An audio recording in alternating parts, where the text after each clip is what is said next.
retina, ¿no? Pueden terminar delante, detrás, o de repente en meridianos distintos, si no coincidir en el mismo plano de la retina. ¿Ya? ¿Por qué pueden alterarse? ¿No? Por la longitud axial, ¿no? Lo que les decía, el largo del ojo, o por la forma de la córnea, o la transparencia del cristalino, ¿no? O sea, si tenemos defectos en estas estructuras, podemos tener un defecto refractivo. Entonces vamos a empezar a desarrollar los defectos refractivos. La primera es la miopía.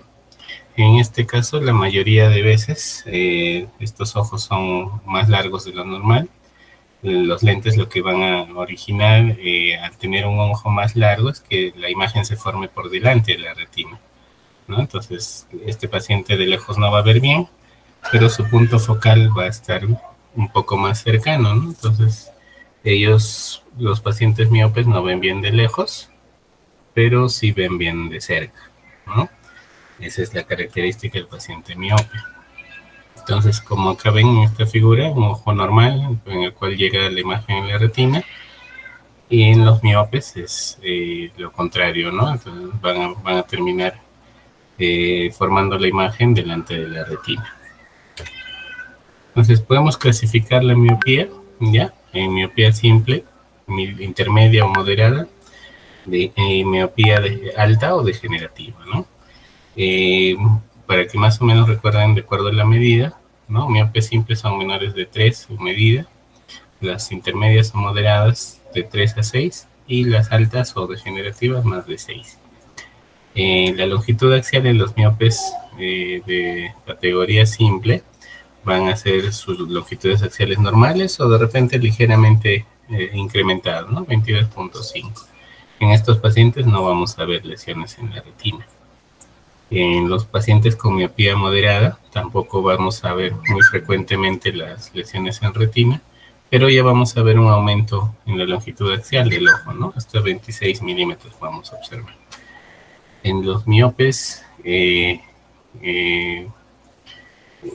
altos o con miopía degenerativa vamos a ver en estos pacientes sí lesiones en la retina, ¿no? Generalmente la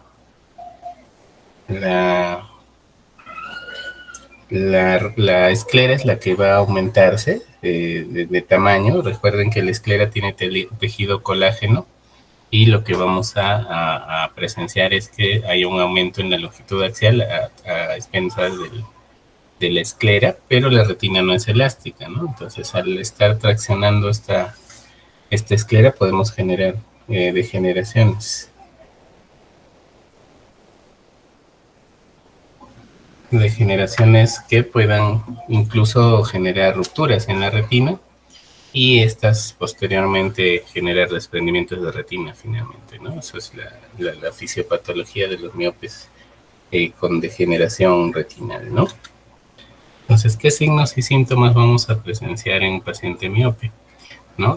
Como les decía, de lejos no ven bien, ¿no?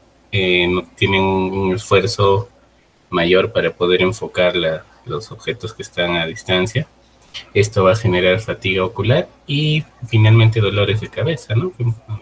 Una causa de los dolores de cabeza frecuentes es una mala visión. Generalmente estos pacientes no se van a quejar de disminución de visión de cerca, ¿no? El problema va a ser siempre lejano. En el caso de la hipermetropía es lo contrario de la miopía, ¿no? Es un paciente con ojo un poco más pequeño que lo normal, entonces la imagen se va a formar detrás de la retina. Los objetos de lejos se van a observar mejor que los cercanos, pero también dependiendo de la magnitud, ¿no? Hay pacientes hipermétropes altos que sí van a tener tanto la visión lejana y cercana disminuida, ¿no? Pero en general el defecto de los hipermétropes es la visión cercana. Entonces acá en esta imagen podemos ver lo que les decía, en un ojo normal la imagen se va a formar en la retina. En un paciente hipermétrope se va a formar por detrás de la retina, ¿no? Al tratarse de un ojo más pequeño. Entonces, ¿qué signos nos da la hipermetropía? Como les decía, estos pacientes van a tener dificultad para leer de cerca. Entonces se acercan mucho más que el resto, ¿no? Para poder leer. Al tener estos pacientes mucha acomodación, ejercer mucha acomodación en el esfuerzo por ver de cerca, vamos a tener que nuestras imágenes en la retina se van a formar de manera más grande, ¿no? Entonces van a necesitar acercarse más para poder tener esta imagen más grande en la retina. En el caso del astigmatismo, ya no se relaciona a la longitud axial, sino a la curvatura de la córnea, ¿no? Entonces, principalmente la curvatura de la córnea. Vamos a tener que estos pacientes tienen una curvatura de la córnea más incrementada, ¿no? Lo normal es de 46 dioptrías, es una córnea normal. Perdón, de 42 a 44 hasta 46 dioptrías, ¿no? Que es lo normal. En los pacientes con astigmatismo vamos a tener un incrementado de estas magnitudes, ¿no? Entonces, ¿qué va a generar este aumento de la curvatura? Que la luz ingrese de manera irregular, ¿no? No ingrese de manera uniforme como en córneas de curvaturas normales. Entonces, ¿qué va a pasar, no? Nosotros vamos a tener un eje horizontal y un eje vertical, ¿no? Entonces, por ejemplo, el eje vertical puede caer delante de la retina y el eje horizontal en la retina, ¿no? Entonces va a generar una asimetría en la formación de las imágenes, ¿ya? Entonces eso va a generar la visión borrosa. El astigmatismo se puede clasificar en dos, como regular e irregular, ¿no? En el regular, la potencia de la refracción va a ser, digamos, en el meridiano que esté más curvo, puede ser horizontal o vertical, va a ser una curvatura que no sea asimétrica, digamos. En las irregulares sí, en las astigmatismo irregulares lo que vamos a generar son curvaturas de la córnea que estén anómalas en varios en dos o más meridianos, ¿no? Pues nosotros en pacientes con queratocono, como puede ser esta imagen, vemos que la córnea está más adelgazada y un poco más gruesa en la periferia, ¿no? En el centro adelgazada y en la periferia engrosada. Entonces eso puede generar meridianos de distinta curvatura en todos los 360 grados de la córnea. Por eso se llama irregular. Podemos también clasificar el astigmatismo, ¿ya? Si es que, por ejemplo, nuestros puntos focales, uno cae por delante de la retina y otro en la retina, es un astigmatismo miópico simple, porque solamente uno de los meridianos está cayendo por fuera de la retina. Si tenemos una imagen en la retina y otro por detrás, es un hipermetrópico simple.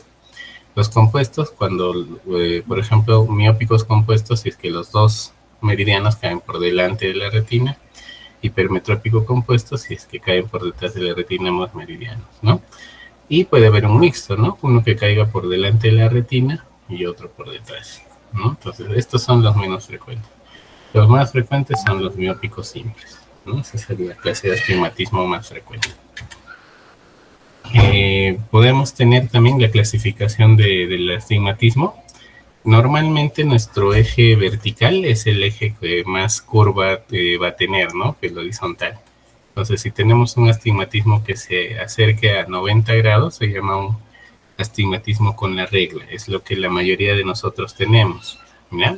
Me incluyo yo porque yo también tengo un astigmatismo con la regla, se llama, ¿no? Porque está cerca a la vertical. En el caso de los astigmatismos contra la regla, se llegan a visualizar curvaturas mayores en el eje horizontal. Eso no es lo común. Entonces, en estos pacientes lo que podemos sospechar son ectasias como el queratocono, ¿no? Degeneraciones marginales en la córnea que puedan generar astigmatismos que no se acerquen a los 90 grados, sino a los 180 grados. Estos sí se deben estudiar. Entonces, también, ¿qué signos y síntomas tiene un paciente con astigmatismo? La visión va a ser borrosa, en general para lejos y cerca. El paciente siempre necesita entrecerrar los ojos, ¿no? Generar un efecto de agujero estenopeico para que nosotros podamos ver mejor. igual como en cualquier defecto refractivo, dolores de cabeza, cansancio ocular. Estos pacientes de noche ven un poco menos, ¿ya? Y generalmente están frotándose los ojos por la molestia que genera esta mala visión. No es un defecto refractivo como les comentaba la vez pasada, pero la presbicia puede enmarcarse, digamos, en estos problemas oftalmológicos, pero que generalmente es un proceso degenerativo, no una enfermedad en sí o un defecto refractivo, ¿no? Lo que pasa es que más o menos entre los 40 y 43 años vamos a tener la disminución en la movilidad del músculo ciliar y por ende la acomodación del cristalino, ¿no? Entonces nos va a generar una dificultad en la visión de cerca, ¿ya? Entonces el paciente necesita alejar un poco los objetos para poder leer adecuadamente, ¿no? Entonces esto es lo que les comentaba en la clase anterior, ¿no? Cuando nosotros vamos a ver de cerca, lo que va a generar la acomodación es que el cristalino se ensanche y haga que la imagen se forme en nuestra retina, ¿no? O sea, se acerque a nuestro punto focal. Cuando queremos ver de lejos, se alarga el cristalino y hace que podamos ubicar nuestro punto focal más lejos, ¿no? Y nos genere la posibilidad de ver de lejos. Entonces, los pacientes tienen distinta evolución dependiendo del defecto refractivo que tengamos, ¿no? Los pacientes hemétropes que no necesitan lentes van a padecerle la presbicia entre 40 a 45 años, ¿no? Y van a observarse que estos pacientes alejan sus objetos de lectura para poder ver bien. Generalmente entre 40 y 45 años los síntomas no son tan frecuentes, ¿ya? Después de los 45 años los pacientes sí tienen la necesidad real de tener lentes de cerca, ¿no? De corregirles, ¿no? Hasta los 45 pueden sostener cierto tiempo su acomodación y poder leer adecuadamente, ¿no? Si es un paciente hipermétrope, por ejemplo, ya nosotros recordamos que los pacientes hipermétropes de por sí ya no ven bien de cerca. Estos pacientes pueden presentarse sus presbicias antes de los 40 años, ¿no? Entonces, entre 35 y 40 años se puede observar en pacientes que ya han tenido ya hipermetropía la necesidad de corregir su visión de cerca, adicionalmente a lo que ya tienen como medida habitual, ¿no? Y bueno, hasta acá, chicos, ¿alguna pregunta en lo que se refiere a metropías?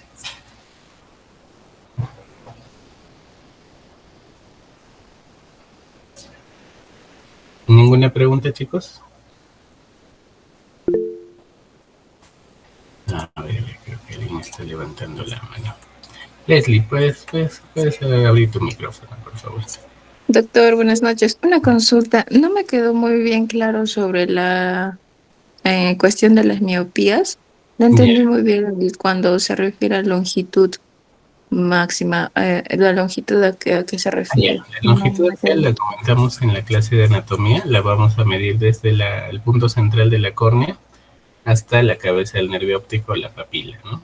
Más o menos, o sea, lo que decimos en la clase es que el rango normal es de 22 a 24, ¿no? Ese es nuestro rango normal de longitud axial, ¿no? Eso va a ser el tamaño entre la cara anterior y la cara posterior del ojo.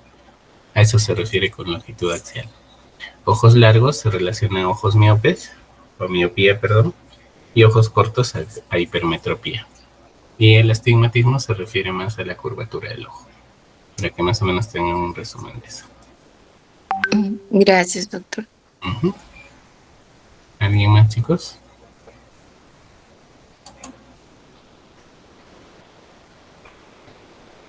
¿Alguna otra pregunta, chicos?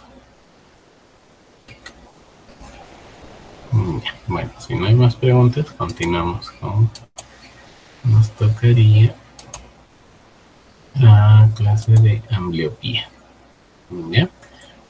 Ambliopía, con ese nombre me imagino que no lo han escuchado, pero sí habrán escuchado del famoso ojo perezoso, es lo mismo. ¿Ya? El ojo perezoso realmente se evidencia en frecuencia en nuestra ciudad, porque tenemos bastante predisposición al astigmatismo. Parece que está relacionada a la altura. Entonces, vamos a estudiar qué es la ambliopía. Entonces, la ambliopía es la disminución de la agudeza visual, generalmente de un ojo, ¿ya? Sin alguna lesión anatómica o orgánica que explique esto, ¿no? ¿Qué es lo que, cómo ve un paciente con ambliopía? ¿No? Un ojo ve bien y el otro ojo ve borroso, ¿no? A pesar de la corrección, o sea, le podemos poner lentes, pero vamos a tener esta diferencia. Entonces, ¿cuáles son las causas del ojo perezoso o ambliopía, ¿no? Generalmente son defectos refractivos que no se hayan corregido a tiempo, ¿no? Ya sabemos que son 3 los defectos refractivos: miopía, astigmatismo e hipermetropía, pero también hay causas como el estrabismo, ¿no? De repente alguna lesión anatómica también puede generar ambliopía. La oclusión en el caso de ptosis palpebral, como ven en esta imagen inferior de este niñito, vean cómo el párpado izquierdo está caído, el párpado superior del ojo izquierdo está caído, eso se llama ptosis palpebral, ¿no? Otro defecto podría ser una catarata, ¿no? Que este niño no le permita pasar la luz adecuadamente y no pueda ver. Entonces, tenemos tipos de ambliopía también, ¿ya? La ambliopía funcional, generalmente vamos a observar un ojo que va a ver menos que el otro, ¿no? Sin aparente causa. Entonces, en estas, la más frecuente es la ambliopía por ametropía, ¿ya? Generalmente en pacientes con anisometropía, ¿no? Recuerden este término, anisometropía, es la diferencia en la medida de un ojo en relación al otro, ¿no? Por ejemplo, un miope que tenga una dioptría de medida en el derecho y 4 en el izquierdo, y hay una diferencia en la medida, eso se llama anisometropía. Hay pacientes que son anisométropes, pero que no desarrollan ojo perezoso. En este caso, las que más nos van a desarrollar ojo perezoso son el astigmatismo y la hipermetropía. O sea, a veces, si nosotros comparamos pacientes con miopía en relación a astigmatas e hipermétropes, vamos a tener más pacientes con ojo perezoso en estas dos últimas, ¿ya? Generalmente el ojo perezoso va a ser el ojo que tenga más medida, ¿ya? Ese es el que menos responde al tratamiento con lentes, pero si lo detectamos a tiempo y corregimos adecuadamente con los lentes, esta ambliopía va a mejorar. También podemos tener ambliopía por exclusión o exanopsia cuando tenemos algún defecto anatómico que no permita la entrada adecuada de luz, ¿no?, en el ojo, y va a generar un trastorno, pues, en el sistema visual. Entonces, acá que podemos tener como ejemplos las cataratas congénitas, leucomas o cicatrices corneales, que son sinónimos. En estos pacientes, estos defectos anatómicos se tienen que corregir lo antes posible. Se recomienda antes de los 6 meses cuando hay defectos anatómicos que se puedan corregir, ¿no? Por ejemplo, si tiene catarata congénita, operarle al niño antes de los 6 meses para evitar de que su ojo se torne ambliope o ojo perezoso. La ambliopía estrábica también nos puede representar bastante frecuencia en el desarrollo de ambliopía. Los dos defectos están muy relacionados, ¿no? Un paciente con estrabismo puede generar ambliopía, o al revés, un paciente ambliope puede generar con el tiempo un estrabismo, ¿no? El resultado del mal desarrollo del sistema visual. Entonces, generalmente, estos niños que van a hacer ambliopía tienen que tener un estrabismo de un solo ojo, ¿ya? No desviación de ambos ojos, solo un ojo. Entonces, lo que genera la desviación de la mirada de este niño es visión doble. Entonces, el cerebro en los primeros años de vida es muy maleable. Entonces, para evitar esa visión doble, lo que puede hacer es suprimir la visión del ojo que se está desviando, ¿no? Entonces, esa supresión va a generar ambliopía. Entonces, ¿cómo podemos corregir eso? Poniéndole lentes al niño, ¿no? Y podemos corregir hasta el estrabismo corrigiendo eso. Generalmente un niño que vea 20/200 o menos va a ser el ojo que va a generar su ambliopía y va a ser más profunda. Si tenemos un paciente con estrabismo y que la visión sea mejor de 20/40, esta ambliopía puede desarrollarse más tarde, ¿no? O a veces no desarrollarse. Entonces, ¿qué síntomas tiene un paciente con un ojo perezoso? Generalmente ninguno, porque habitualmente el ojo que ve bien, ve perfectamente. Entonces, estos niños no sienten dificultad visual porque un ojo ve bien. Entonces, cuando lo sospechamos, cuando de repente viene y le hacemos un cribado, ¿no? A los 5 o 6 años, le pedimos que vea, le tapamos un ojo y nos damos cuenta que uno ve más que el otro. Entonces, ahí podemos sospechar. Por eso es que se recomienda, ¿no? Los niños máximo a los 5 años deben tener una evaluación por oftalmología para detectar estos problemas. Mientras más temprano los detectemos, mejor pronóstico va a tener el niño. ¿En qué otros síntomas podemos, o en qué otras personas podemos sospechar la ambliopía? En pacientes que hayan tenido cirugía de estrabismo, ¿no? En estos pacientes podemos sospechar que pueda tener ambliopía, perdón.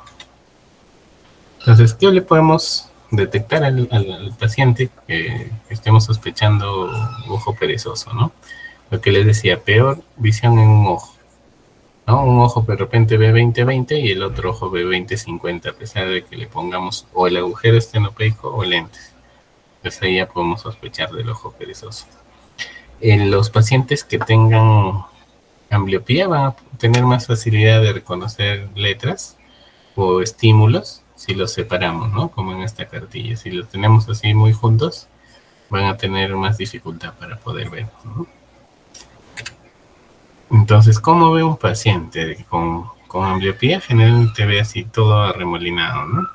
Esto se llama el fenómeno de amontonamiento, ¿no? Van a ver, si nosotros le presentamos letras así muy pegadas, lo van a ver así. Entonces no van a poder diferenciar adecuadamente. Ahora, teóricamente, tiene que haber 2 líneas de diferencia, al menos entre ojo y ojo, ¿no? Lo que les decía, un ojo ve 20-20 y el otro debe ver 20-40 a menos, ¿no? Para que podamos sospechar de ojo perezoso. A veces se confunden y solamente por ver la diferencia en la medida de los lentes, lo confunden con ojo perezoso. Eso se llama anisometropía, como les decía, cuando hay diferencia entre la medida de un ojo con respecto al otro. ¿Cuál es el tratamiento de la ambliopía? ¿No? Lo primero, corregir la refracción, ¿no? Recordemos que en niños menores de 12 años se debe hacer bajo cicloplegia. ¿Por qué? Porque cuando nosotros administramos gotitas cicloplégicas, dilatamos la pupila y disminuimos el movimiento del músculo ciliar, ¿no? Entonces eso nos va a dar como resultado la medida sin acomodación de estos niños. Si nosotros le hacemos sin gotitas, la acomodación nos puede disimular varias dioptrías de medida. Entonces no se hace una adecuada refracción y por ende una mala medida de los lentes, ¿no? Debe ser con gotitas a los niños. El otro tratamiento que generalmente se utiliza es la oclusión o utilizar parches, ¿no? O sea, el ojo que trabaja mejor se parcha para que el ojo perezoso o el ojo vago empiece a trabajar, ¿no? Anteriormente se parchaba todo el tiempo, pero se observó que generábamos ambliopía en el ojo parchado. Entonces, actualmente lo que se hace es a tiempo parcial, solo algunas horas al día de parche, ¿no? Para poder ejercitar el ojo que no trabaja adecuadamente. Entonces, recordar que cuanto más joven sea el paciente y le detectemos el problema, va a tener un mejor pronóstico, ¿no? De este niño. La agudeza visual, si es mejor a 20-40 en un niño con ambliopía de ese ojo, el parche va a ser más corto, ¿no? No va a durar tanto.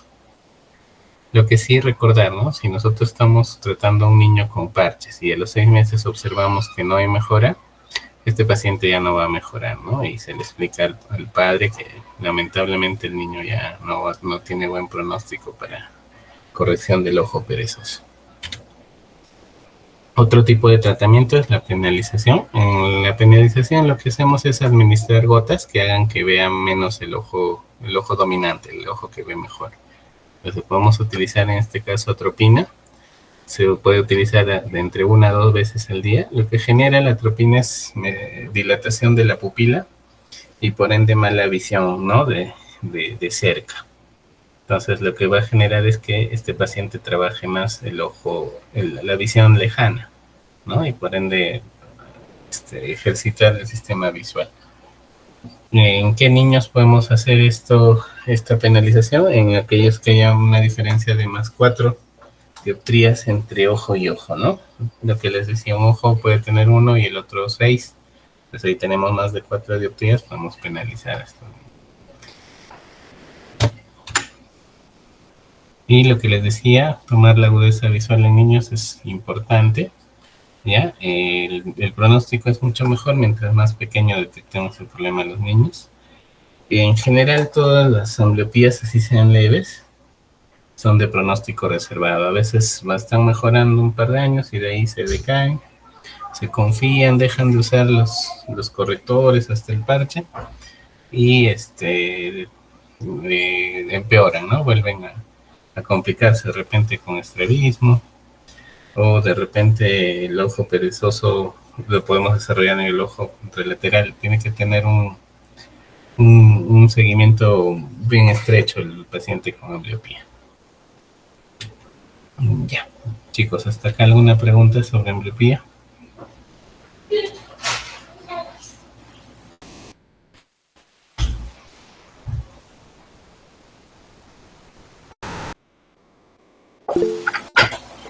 A ver.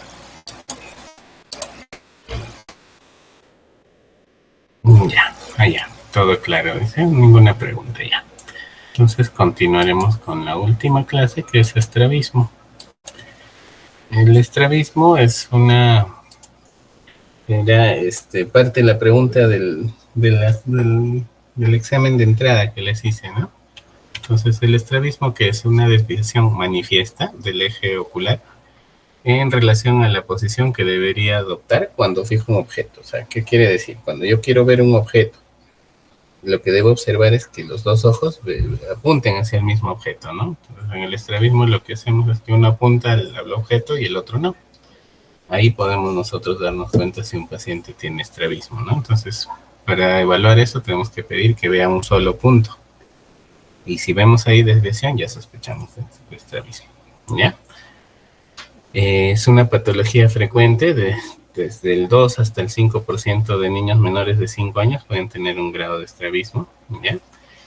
Recordar que en las primeras semanas de vida puede observarse un estrabismo que podríamos llamarlo fisiológico, pero si es que a los 4 o 6 meses de vida del niño todavía vemos que está desviándose la mirada, ya tenemos que prestar atención y enviarlo al oftalmólogo para evaluación, ¿no? Lo que les decía en la clase en la clase anterior era que si bien todos los pacientes con estrabismo pueden tener ambliopía o al revés, no necesariamente se van a juntar, pero sí la presencia de cualquiera de ellos puede desarrollar finalmente o ambliopía o estrabismo, ¿no? O los dos juntos. Son muy frecuentes los dos defectos en estas enfermedades.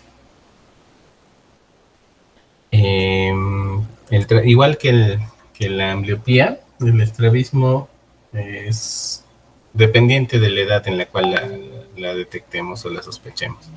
Mientras más temprano sea, mejor va a ser el pronóstico de este niño. Lo que les decía, ¿no? Hasta un 5% de los niños menores a 5 años pueden tener estrabismo. Generalmente la edad más frecuente de aparición es menores de 4 años. Después de esta edad, si tuviésemos la aparición de estrabismo, tenemos que sospechar de patología del sistema nervioso central, ¿no? Puede ser un tumor, puede ser una enfermedad neurológica, un problema traumático, de repente alguna infección en el sistema nervioso central, ¿no? La aparición de estrabismo súbito no es algo normal, ¿no? Eso se tiene que estudiar, sobre todo después de los 4 años. generalmente estos pacientes con estrabismo tienen algún antecedente familiar, ¿no? De repente un hermano, un papá, un tío, abuelos, de repente que ha tenido estrabismo, ¿no? La herencia familiar es muy frecuente en estos pacientes. Entonces, ¿qué factores influyen en la posición del globo ocular, ¿no? La configuración de la cara, del desarrollo de los huesos de la cara. El síndrome de Cruzón es un síndrome en el cual las suturas, los huesos del cráneo y sus suturas se fusionan más rápido. ¿Ya? Entonces, lo que va a generar es que haya un desarrollo anormal, ¿no? Entre el tamaño de los órganos, como acá el globo ocular, se ve más grande que la cara, ¿no? Porque ya el cráneo está fusionado, ¿no? Entonces nos puede dar una posición anómala de los ojos. También es importante el grado de desarrollo de la musculatura ocular extrínseca.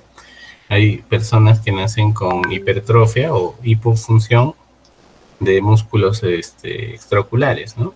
Vamos a generar pacientes con músculos rectos laterales o externos hiperfuncionantes, ¿no? Que tengan un tono más incrementado y jalen el ojo hacia ese lado.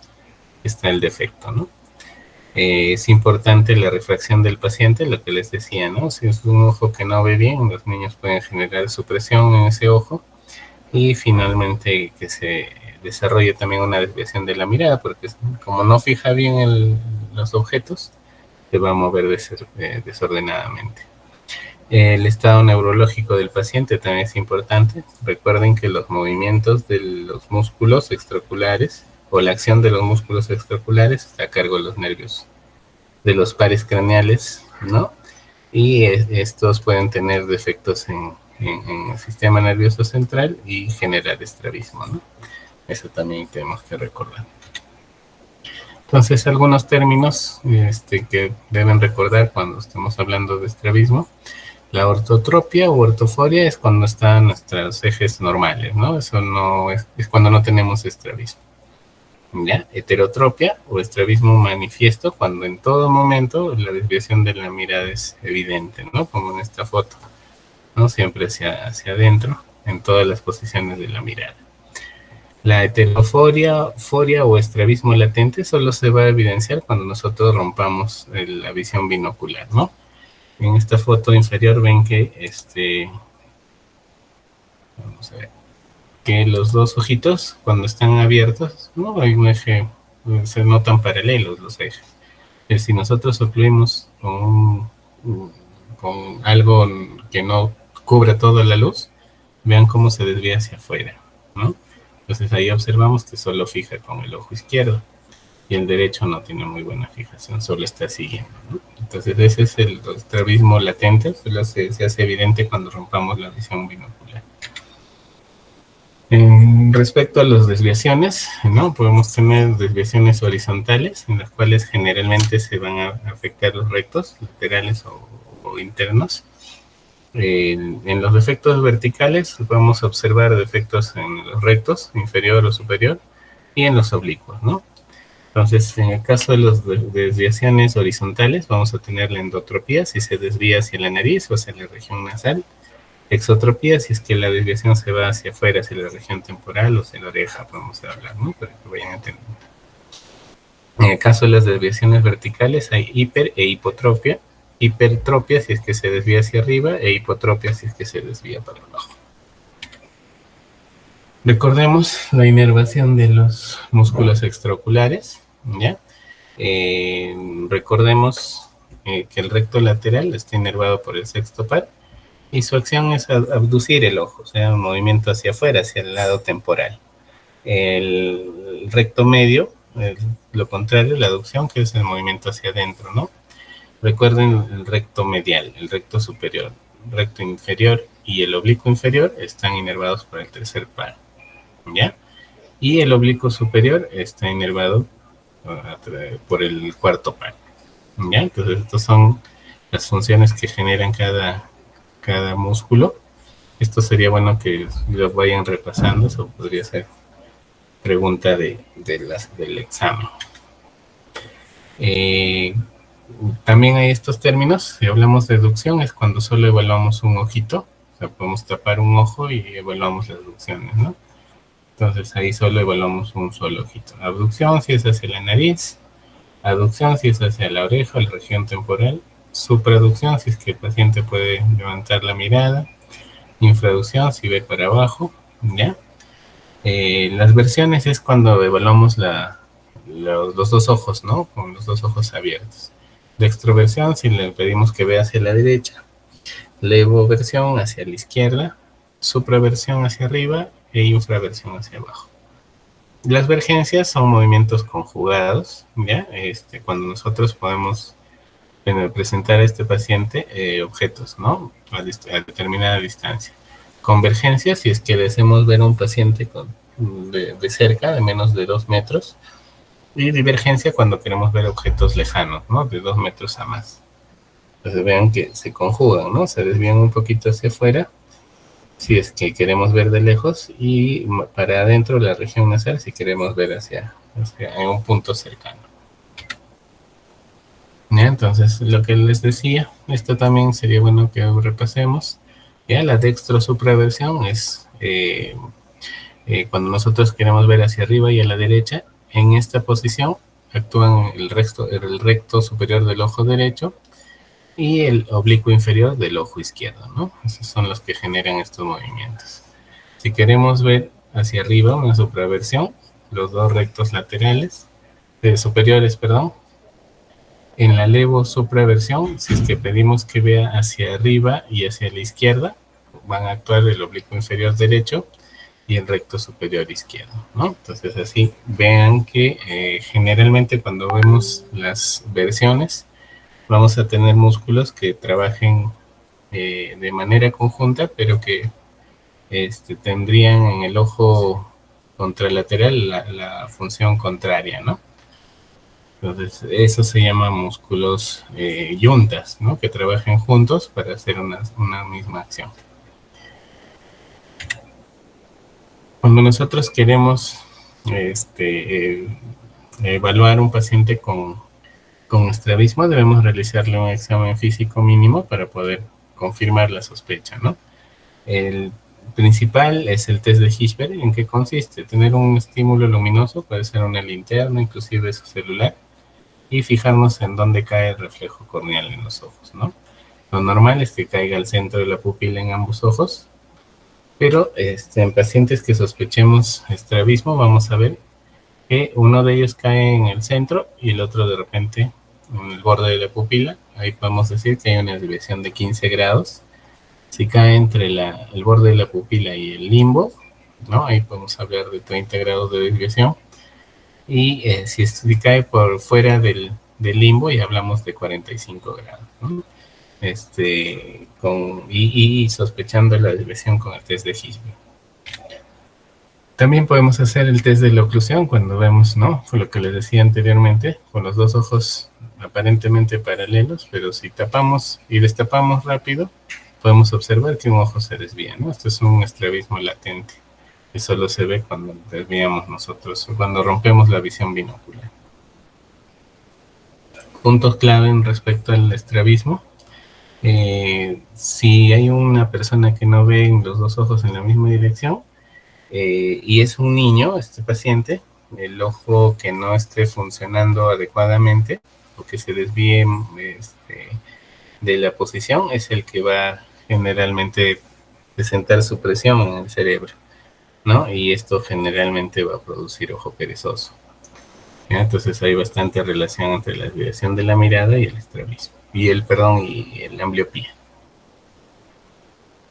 Recordemos que la visión se va a desarrollar durante toda nuestra etapa preescolar y va a culminar más o menos a los 8 años, ¿no? Entonces el desarrollo del sistema visual dura más o menos ese tiempo, ¿no? Nosotros no nacemos con la visión que tenemos de adultos, eso se va desarrollando en los primeros años. En el caso de pacientes con estrabismo, lo que tenemos que corregir es completamente su medida, ¿no? Si tiene medida de 6, hay que darle 6, entregarle los lentes de 6 a este niño, ¿ya? y le recordaba, ¿no? Menores de 12 años hay que hacerle la refracción con pupila dilatada o cicloplegia, ¿ya? Y como ya tenemos la pupila dilatada, ahí se puede aprovechar. En el caso de nosotros, aprovechamos para hacerle un fondo de ojos y ver cómo está la retina y el nervio óptico. Si tenemos un paciente con 6 meses o menos, entonces ¿a quién le vamos o sea, a quiénes vamos a referir si tiene menos de esa edad? A pacientes que tengan una desviación constante, ¿no? De la mirada. Y si sospechamos que el paciente no ve bien, ¿no? Los niños pequeños, más o menos a los 4 meses recién van a reconocer la cara de su mamá, ¿no? Entonces es un poquito difícil evaluar ahí si el paciente ve. Entonces lo que podemos hacer es, si es que nos sigue las cosas, ¿no? Le mostramos un juguete o algo así y vemos si es que nos va a seguir el movimiento que le hagamos, ¿no? Y podemos sospechar que se está viendo bien o no el niño. Hay endotropías congénitas, es decir, desviaciones de la mirada hacia adentro que son congénitas, y generalmente es por una hiperfunción o una hipertonía de los músculos rectos internos, ¿no?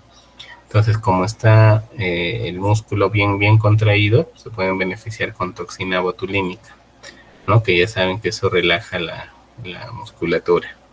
Entonces, se evita con esto tener de repente operar niños tan temprano, ¿no? También tenemos tipos de pseudoestrabismo, ¿no? O sea, que no se traten de estrabismo. Uno de ellos es el epicanto, ¿ya? Es este pliegue que se ve en muchos niños, ¿ya? Y que nos puede hacer confundir, ¿no? Que el ojo esté desviado.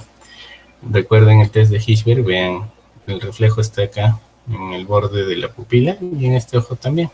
Entonces ahí nosotros podemos tranquilizar al paciente y decirle que la mirada de este niño está los reflejos en el corneales están en el mismo punto y que probablemente no tenga estrabismo. Se puede observar nada más esto.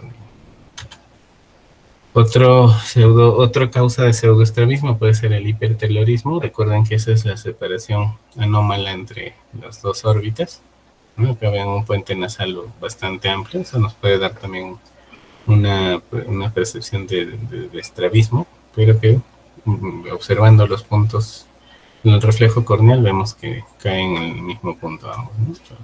Descartamos la presencia de estrabismo. Y bueno, hasta acá la clase de estrabismo. ¿Alguna duda acá, chicos?